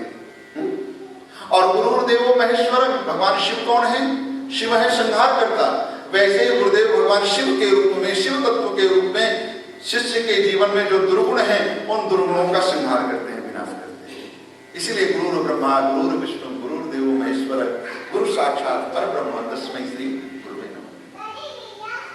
ध्यान मूलम गुरु मूर्ति पूजा मूलम गुरु पदम मंत्र मूलम गुरु वाक्य मोक्ष मूलम गुरु। तो विस्तार से बाबा तुलसी ने गुरुदेव की वंदना की, फिर ब्राह्मणों की वंदना की। बंदम प्रथम मही सुरचरना मोह जनित संशय सभरना। तो किसी ने बाबा से पूछा कि बाबा आप ब्राह्मण हो इसलिए ब्राह्मणों का पक्ष ले रहे हो? ये उस समय की बात है। क्या उस समय बाबा कुछ को चुनाव लड़ना था या ब्राह्मणों की बहुत मेजोरिटी थी कि उन्होंने ब्राह्मणों की वंदना कर दी? ब्राह्मण को आप केवल जाति के रूप में मत लीजिए। हमारे देश की स्थिति यहाँ पे बहुत अच्छी बातें कुछ लगती हैं। इक्वलिटी है, समानता है, कोई छोटा नहीं, कोई बड़ा नहीं, कोई ब्राह्मण नहीं, कोई क्षत्रिय नहीं, कोई वैश्य नहीं, कोई शूद्र नहीं, सब बराबर है। यही होना चाहिए और यही हमारे देश में था। ये तो अंग्रेजों ने और फिर नेताओं ने बांट बांट करके आज ये स्थिति पैदा कर दी और ये कभी हमारे देश से समाप्त होने वाला नहीं है। जाति की लड़ाई जो इसी का तो नेताकार है और ना आरक्षण कभी समाप्त होने वाला है। इसलिए अच्छे अच्छे जो बुद्धिजीवी लोग हैं, पढ़े लिखे हैं, जिन्होंने इतना पढ़ाई लिखाई की, इतनी डिग्रियां हासिल की, वो बेचारे ऐसे पड़े हुए हैं, नहीं सिलेक्शन हो पा रहा है। और यहाँ पर है कि आप जिसके लिए बिल्कुल आपके लिए डिजर्व करते हैं वो आपको मिलेगा। हमारे भारत में ये ऊंचा नीचा छोटा बड़ा हमने आपने बनाया, ये नहीं होना चाहिए। सभी बराबर है, सभी परमात्मा की संतान है। ना कोई ब्राह्मण है, ना कोई क्षत्रिय है, ना कोई वैश्य है, ना कोई शूद्र है। और ब्राह्मण केवल जन्म से ब्राह्मण नहीं हो जाता है कि उसने ब्राह्मण कुल में जन्म लिया तो ब्राह्मण बन गया। आप भी विप्रत्व को प्राप्त कर सकते हैं। ब्राह्मण बनने से, ब्राह्मण कुल में जन्म लेने से ब्राह्मण हम नहीं हो जाते। अगर ब्राह्मण वाला कर्म है तब हम विप्र बन सकते हैं, तब हम विप्र हैं। वो आप चाहे क्षत्रिय कुल में जन्मे हो तो भी आप बन सकते हो विप्र, अगर वो कर्म हमारे आपके। तो बंदव प्रथम मही सुचरना, ब्राह्मणों को किसने प्रणाम किया? क्योंकि ब्राह्मण जो है वो समाज के आईना है, दर्पण है।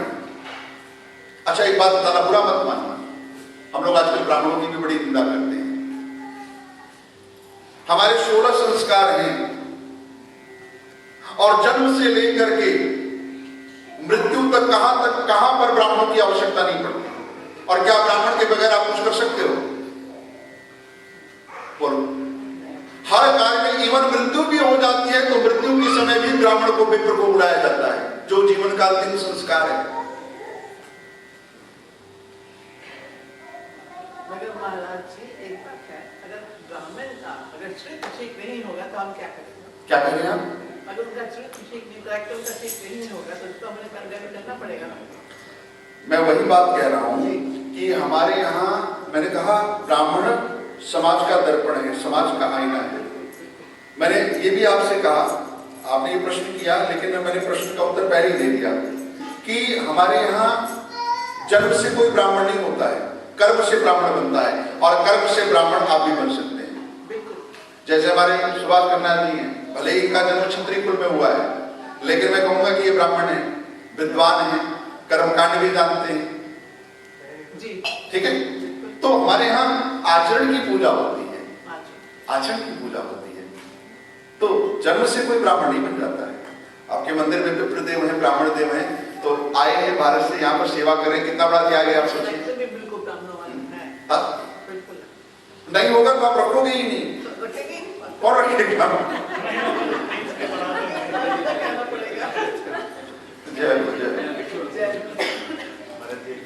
जी आइए, भजन हमारे पंडित जी धर्मपाल जी कह रहे हैं, तो भजन आप सबने साथ मिलकर बोले।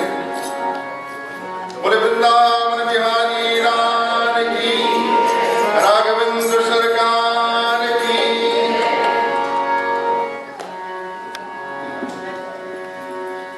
रक्षा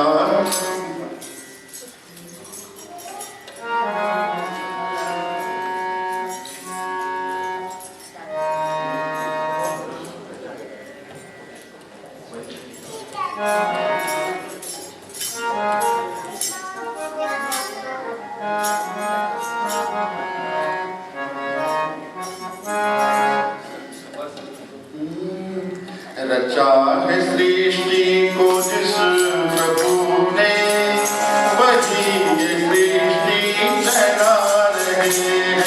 रचा है सृष्टि को जिस प्रभु ने, वही ये सृष्टि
की वंदना की, भूत प्रेतों की वंदना की।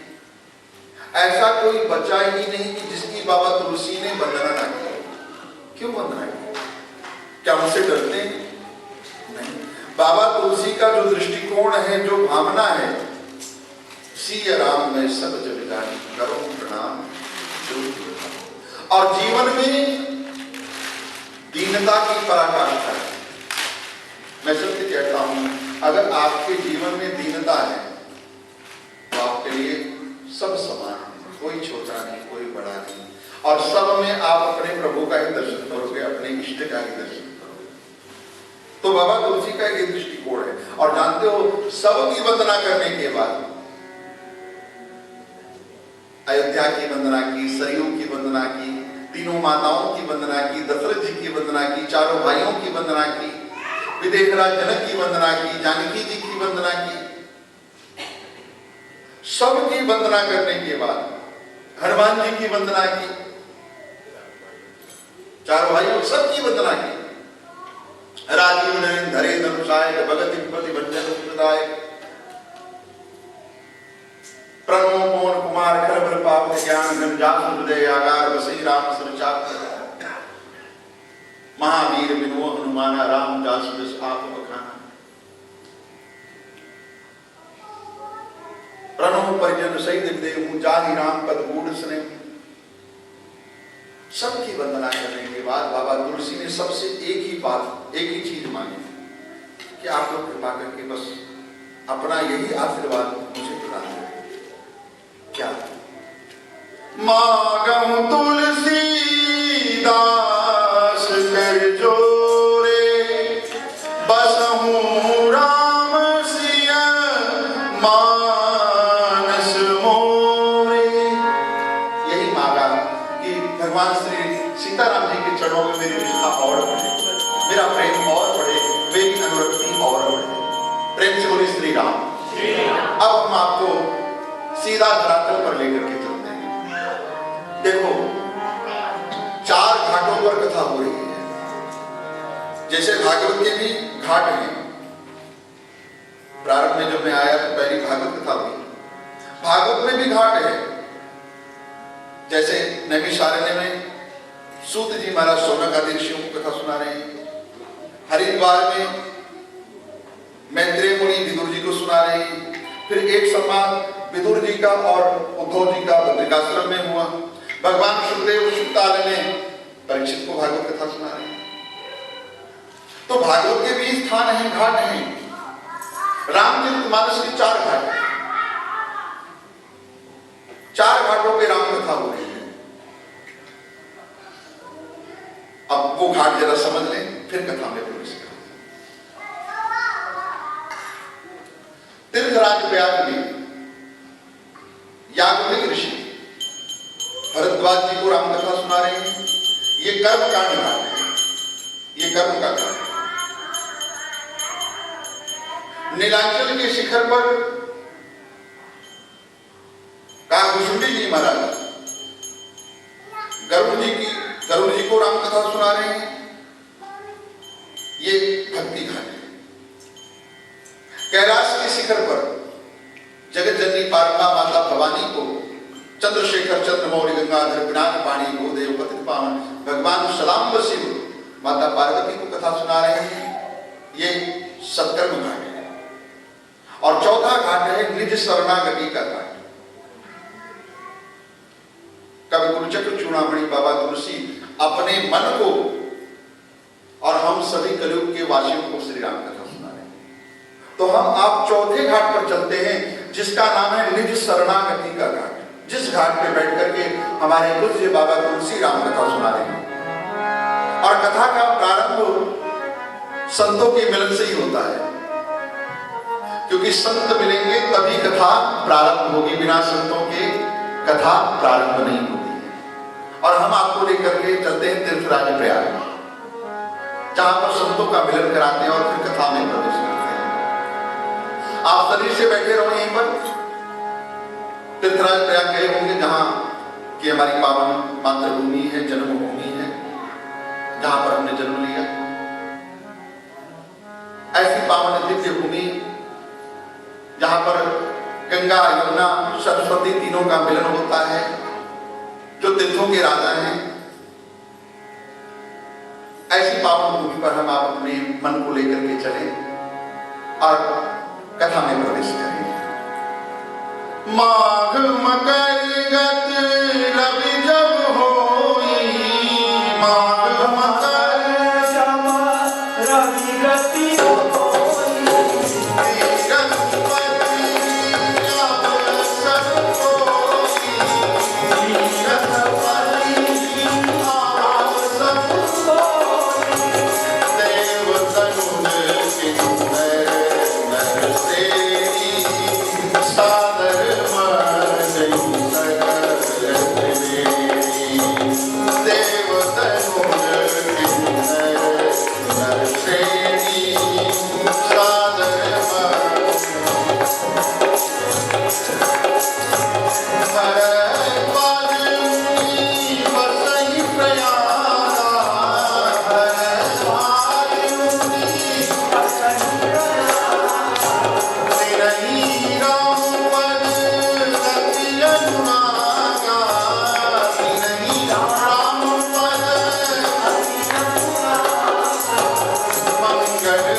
भगवान सूर्य जब मकर राशि में प्रवेश करते हैं तो तीर्थराज प्रयाग में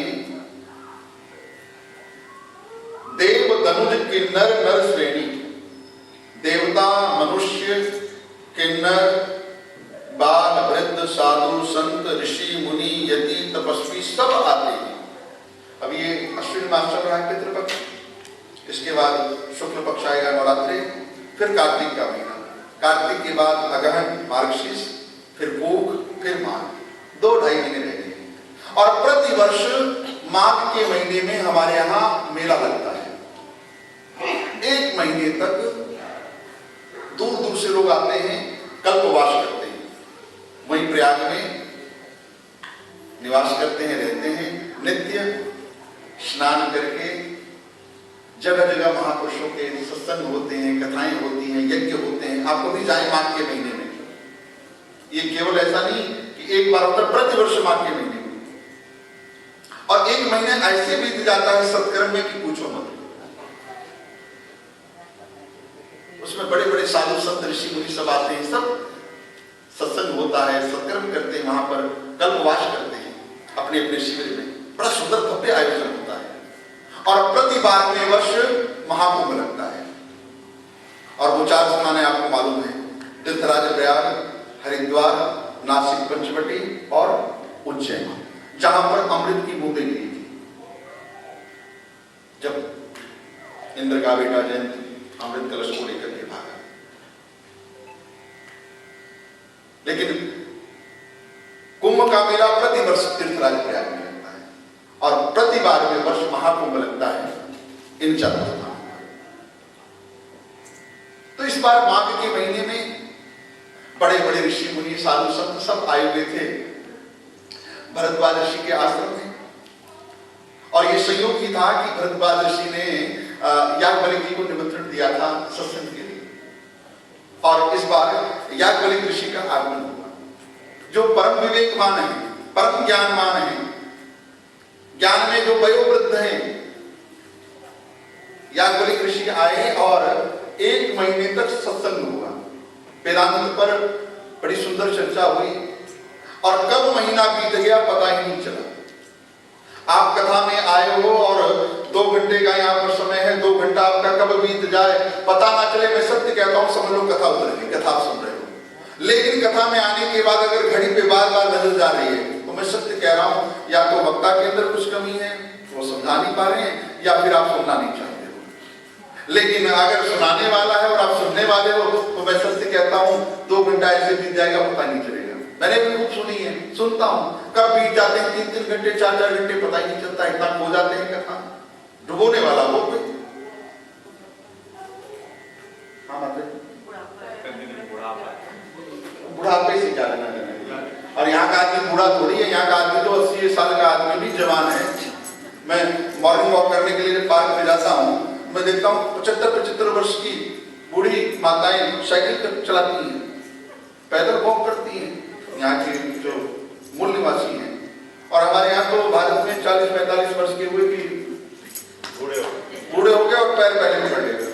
कारण क्या? काम करना नहीं चाहती। वहां तो हर चीज के लिए नौकर चाहिए, और यहाँ पर तो आप करोड़पति अरबपति भी हो तो सेल्फ डिपेंड, खुद काम करना पड़ेगा, क्योंकि नौकर रख रहे हो तो नौकर रखना आसान नहीं है यहाँ पर। ये बात नहीं है, ये अब 7 दिन करके चले जी, उसके बाद महीना क्या वो नहीं बता। और संडे को जैसे मेरे ऐसे लोग हैं, हमको कोई दिक्कत, जैसे आपने कहा कथा सुनने और उनको ध्यान नहीं है, हमारा तो उसमें नहीं संडे का। लेकिन अगर मंदिर की एडमिनिस्ट्रेशन 2-2, 3-3 महीने आप जैसे को वक्ता है, जो 3-3 महीने शाम को 6 से 7 होता है, जैसे हम लोग आना चाहते हैं जी, संडे को मेरे ऐसे को कोई दिलचस्पी नहीं। अच्छा भाव है। तो देखो डेली चाहिए, डेली का डोज चाहिए, ये भी हफ्ता किया फिर तो अच्छा, ये तो देखो हमारे भारतवर्ष में बहुत सारे मंदिर हैं जहाँ पे नित्य सत्संग चलता है, और एक कई साल हो गए ऐसे। दिल्ली में कम से कम 300-400 मंदिर होंगे जहाँ पर दैनिक सत्संग होता है। कई ऐसे सरकारी संस्थान हैं जहाँ पर लंच जब उनको मिलता है, 2-3 जगह मैं भी बोलने के लिए गया हूँ, लंच में उनको 1 से 2 का जो लंच का समय होता है सरकारी ऑफिसरों का, वो आधा घंटा में लंच करते हो, फिर आधे घंटा के लिए वक्ता आते हैं, आधा घंटा वो सत्संग होता है। और ये आज से नहीं 30-35 साल से चल रहा है। तो ये तो देखो यहाँ पे मैं समझता हूँ आप लोगों के पास समय नहीं है, बहुत व्यस्त है। चलिए नहीं, अच्छी बात है। आपका बहुत सुंदर प्रश्न है, और मैं तो ये कामना करूंगा, अच्छा है सत्संग निरंतर मिलता रहेगा तो आप लोगों को भी लाभ प्राप्त होगा, और प्रभु के चरणों में और प्रीति घनिष्ठता आप लोगों की बढ़ती जाएगी। बहुत सुंदर भाव है।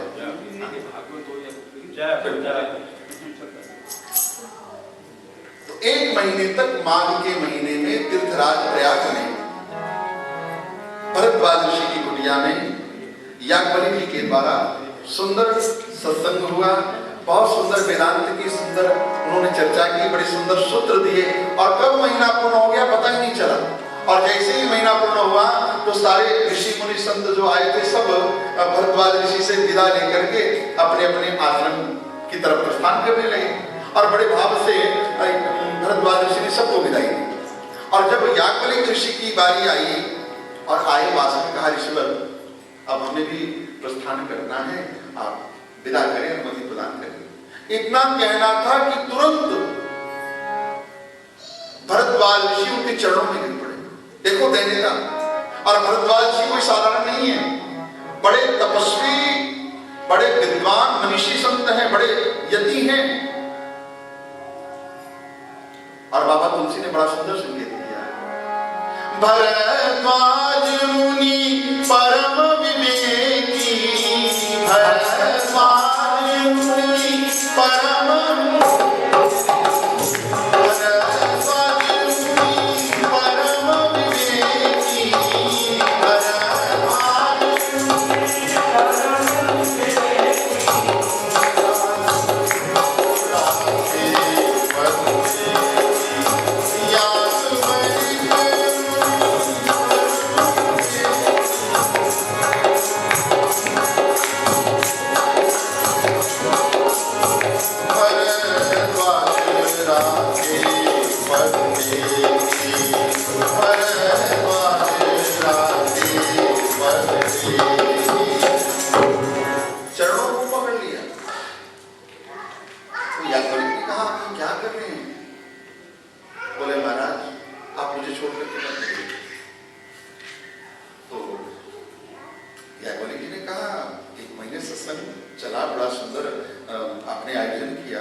नाथ एक संशय बड़ मोरे, नाथ एक संशय बड़ मोरे, करगत वेद तत्व सब तोरे, करगत वेद तत्व सब तोरे, भवत सोनी लागड़ पटलागा जोन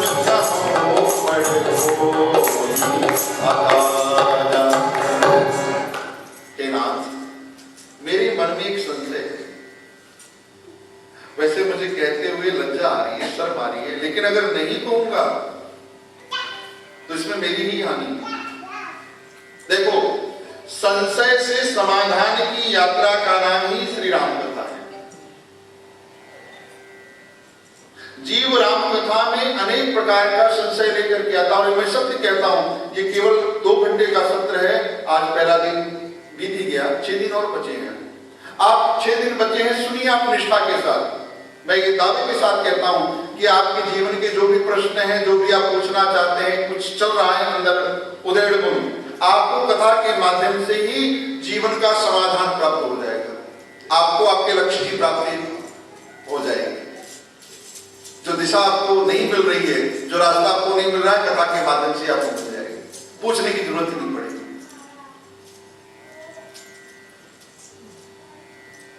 भरद्वाज ऋषि ने कहा, अगर मैं नहीं कहूंगा इसमें मेरी ही हानि, इसलिए आप मेरे इस भाव को स्वीकार करें और मुझे समय दें, आप मुझे कथा सुनाओ। चरणों का प्रक्षालन किया, व्यासपीठ पे बिठाया और बड़ा सुंदर प्रश्न किया। प्रश्न क्या किया? राम कवन प्रभु पूछऊं तो ही,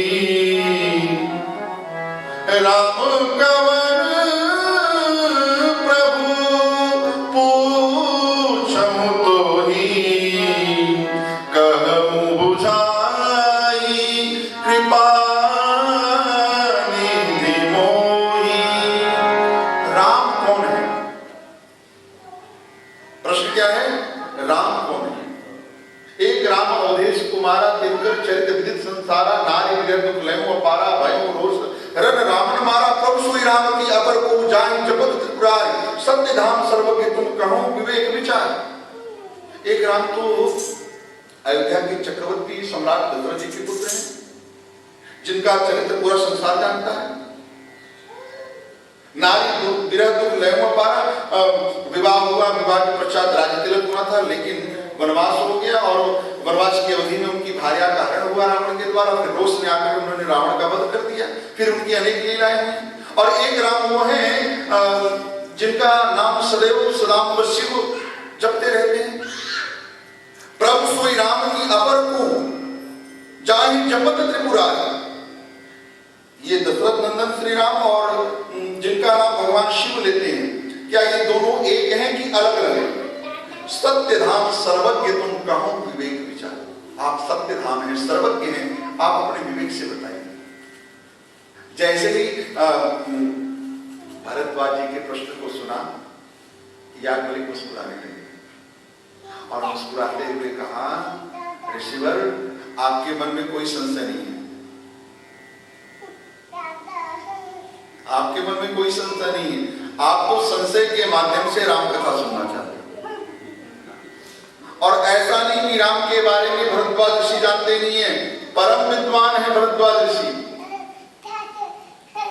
राम कथा के बहुत अच्छे विद्वान हैं, लेकिन कथा के प्रति जो उनकी जिज्ञासा है, जो समर्पण है, वो आप देखिए। अब जो प्रश्न किया है, उस प्रश्न का उत्तर क्या होगा, कैसे कथा प्रारंभ होगी, इसकी कथा, इसकी चर्चा हम कल के सत्र में करेंगे। आज वाणी को यहीं पर विराम देते हैं, समय हो चुका है। कथा का जो समय है 6:30 से 8:30, आज समय पे कथा प्रारंभ होगी। 6 दिन और बचे हैं, आप आए, औरों को लाएं। और इस पितृपक्ष में, कल से अपने इस पितृपक्ष में आप सभी अपने पूर्वजों के निमित्त, आप पूर्वजों के निमित्त श्राद्ध करते हैं, तर्पण करते हैं। ये राम कथा आप उनको अर्पण कीजिए। इस कथा को सुन करके इसका फल आप उनको अर्पण कीजिए। पूर्वजों को राम कथा सुनने को मिलेगी और आप लोगों को उनका आशीर्वाद मिलेगा और आपके घर में सुख शांति समृद्धि की वृष्टि होगी। इसी मंगल भावना के साथ आज की कथा को यहीं पर विराम। एक भजन पिताजी आपको सुना देंगे और कुछ सूचना है वो हमारे आदरणीय विप्रदेव धर्मपाल जी आपको सुनाएंगे और फिर एक भजन सुनेंगे। बात हो गई है तो हम कथा की आरती करेंगे, जो आज के स्पॉन्सर हैं और सब लोग मिलके, तो वो पिताजी गाएंगे उस आरती को। एक भोजन के बाद नमस्कार और फिर सबके लिए भोजन प्रसाद की नमस्कार। धन्यवाद।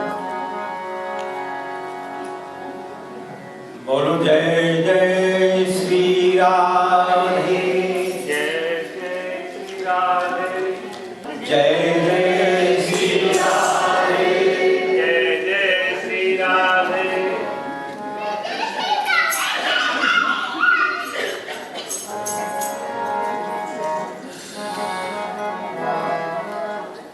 एक भक्त राम जी के पास पहुंचा और बोला, राम जी एक कृपा कर दो। बोले क्या? बोले मेरे मकान में एक किराएदार रहता है, ना वो किराया देता है ना ही कमरा खाली करता है, मकान खाली करता है। मैं बड़ी मुसीबत हूँ, या तो किराया दिलवा दो या तो कमरा खाली करवा दो। भगवान ने कहा, भाई झूठ क्यों बोल रहा है तू? कौन सा मकान? तू तो खुद किराए के मकान पर बैठा है। आगा अपनी मौत से कोई बसर नहीं और सामान 100 बरस का पल की किराए का मकान तो मैंने दे रखा है। भक्त बोला, देखो ठाकुर जी बात ऐसी है, ये शरीर है एक मकान, ठीक है, आपने दिया है। उस मकान में एक छोटा सा दिल है, हृदय, कमरा, उसमें एक किराएदार बैठा है। या तो आप किराया दो या तो दिलाओ या तो फिर खाली करो। अब कैसे कह रहा भक्त और भगवान का झगड़ा? हो सके तो आप ही बोले कि राम मेरे घर का किराया भर दो, राम मेरे घर, राम मेरे घर का किराया भर दो, भर दो किराया भर दो, राम मेरे घर का किराया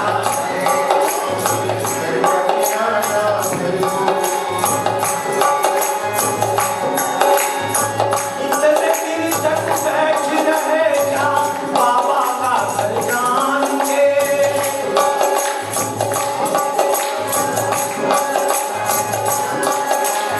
आज तक कुछ कहा नहीं है बड़ा आपको जान के।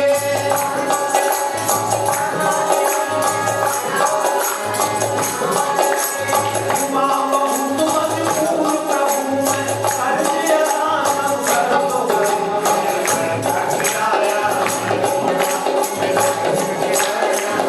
राम मेरे घर का किराया। जय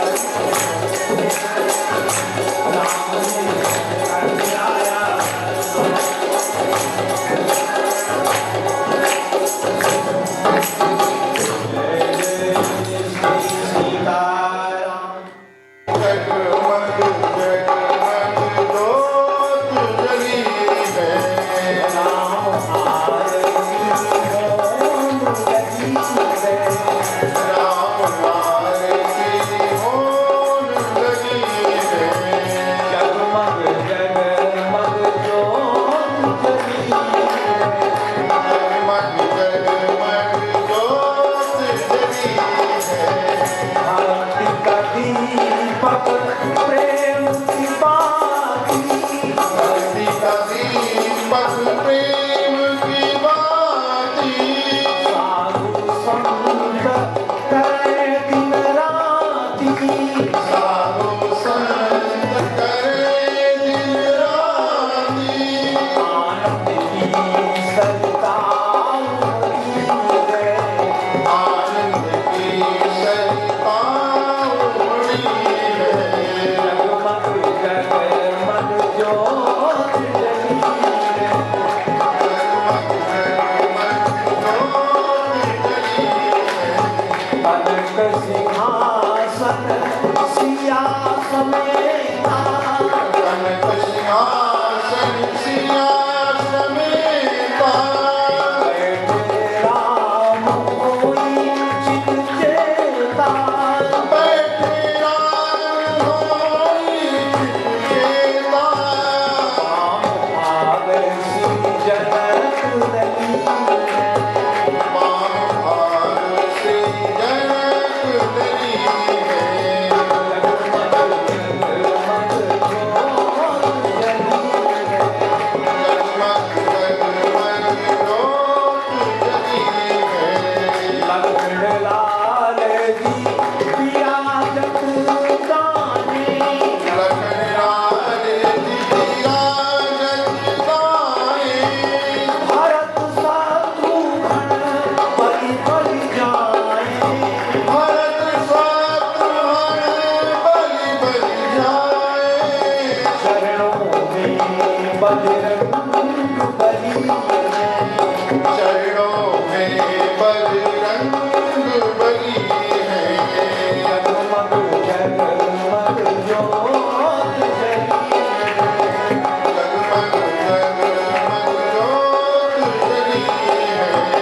त्वमेव्या द्रविडं त्वमेव त्वमेव सर्वं मम देव देव।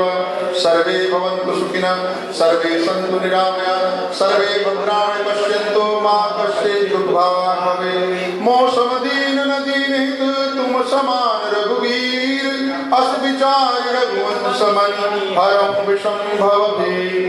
कामी नारी प्यारिणी लोभी प्रिय जिमिदान, तिमि रघुनाथ निरंतर प्रिय राघव मोहि राम। बार बार बर मांगहूँ हर्ष देहु श्री रंग, पर सरोज अन पायनी भगति सदा सत्संग। धर्म की अधर्म का प्राणियों में विश्व का, गौ माता की, भारत माता की, सत्य सनातन धर्म की, आज की आनंद की, कनाडा देश की, सभी वैष्णवों की, श्री राम कथा की जय जय। श्री सीता